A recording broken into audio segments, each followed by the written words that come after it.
High FM, 101.9 megahertz of life. And it is Wednesday, which means we get to speak to the wonderful Dr. Karl.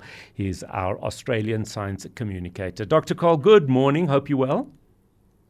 Good morning and good afternoon to both of us. So we're both happy in our independent time zones. We are. We spoke to somebody a little bit earlier from Washington, and I've put it this way, I feel less bad for you than I did for him because he was waiting up to chat to us. So at least for you, it's the afternoon. For him, it was a really ungodly hour. Let's talk about, we've got so many interesting things to chat about. Let's start with language. How did language evolve? Bow wow, ding dong, poo poo.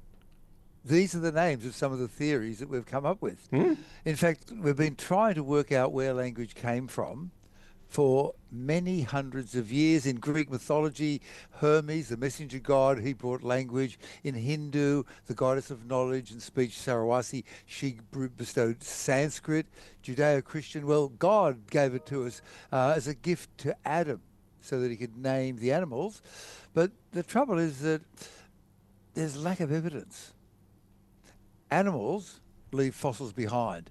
Spoken words do not fossilize. They do not coagulate in the air. There's no evidence of any early language, and that lack of evidence is the reason the topic became so controversial that in 1866, the French Society of Linguistics banned any future discussion about the origin of language forever, but that didn't stop people still going for it. And so by the time you get up to the 1930s, you've got people saying, okay, let's try and do it again, because language lets us express abstract ideas and imaginary worlds and things that we cannot build. And so it kind of began way back with the German philologist, meaning wordsmith, Max Muller, who deliberately gave playful names to various competing theories. Bow wow, bow wow. That means we just imitated natural sounds. And so you got animal cries like dogs, bow wow, and splashing water, splash. That sort of sounds like a thunderclap, bang. Bird song, they all sort of sound what they describe. But English dogs go woof and bow wow, but in Turkish they go hev hev. Indonesian dogs go guk guk. And the words that sound like what they imitate, that's only a tiny fraction of our vocabulary. You say the word tree, it doesn't in any way automatically evoke a tree, so we can forget the bow wow theory. But then we got the poo poo theory, which is that it began with instinctive emotional cries like, oh, you spilled food all over the place, poo poo, or ouch, or oh. But the trouble is that there's big differences. So on one hand, they're saying it arose from spontaneous reactions to pain and surprise and fear or joy. But an English speaker will say, ouch. The Greeks will go, ow. And the Czechs will go, ah. So, okay, forget that one. And then there's the wonderful yo-he-ho theory, which says that, well, we humans, to get together, to do anything, we had to evolve. We had to have cooperation. We had to have social bonding. And so this suggests that language came from the rhythmic chants during collective labour, like the sailors pulling on a rope. Yo-he-ho, yo-yo-he-ho. Right. And that's yet another theory. And then there's the la-la-la theory, which says it comes from music. And then they say, well, suppose we're all just hypothesizing like crazy here. So early days, you got the parents, you got to go out and kill a dinosaur or something, I don't know, and they got to leave the baby behind. And the baby goes, Mama, Papa. And so you'll sing to the baby while chasing the dinosaur. And did that make the way for speech? No. The bottom line today is we got nothing.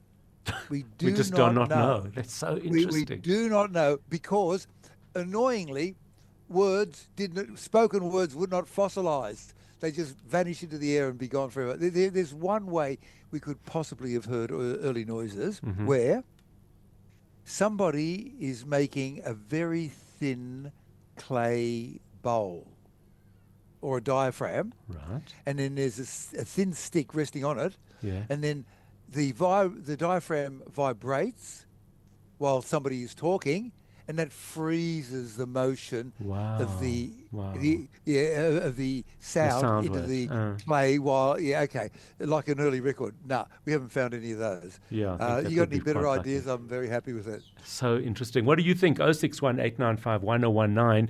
Let's talk about the Venus flytrap. I don't know why we've always found this so fascinating, but we just do. What do we know? Well, usually, if you're going to chase some food, you have to be faster than what you're chasing. Fair. The trouble is that plants don't got legs. They're not really good at chasing. And so the Venus flytrap has evolved something with speed. And it can shut its jaws, or whatever they are, in 1 second, more like 0.2 of a second. And we've gone looking at this. We've been struggling for years. So imagine that you make a kind of Venus flytrap by joining, your wrists together at the base of your hand, and you got, two hands apart.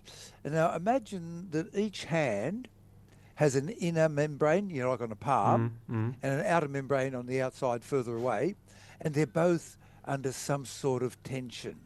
And so they're sort of locked there in space. And then what we've discovered is that it's not the movement of fluid.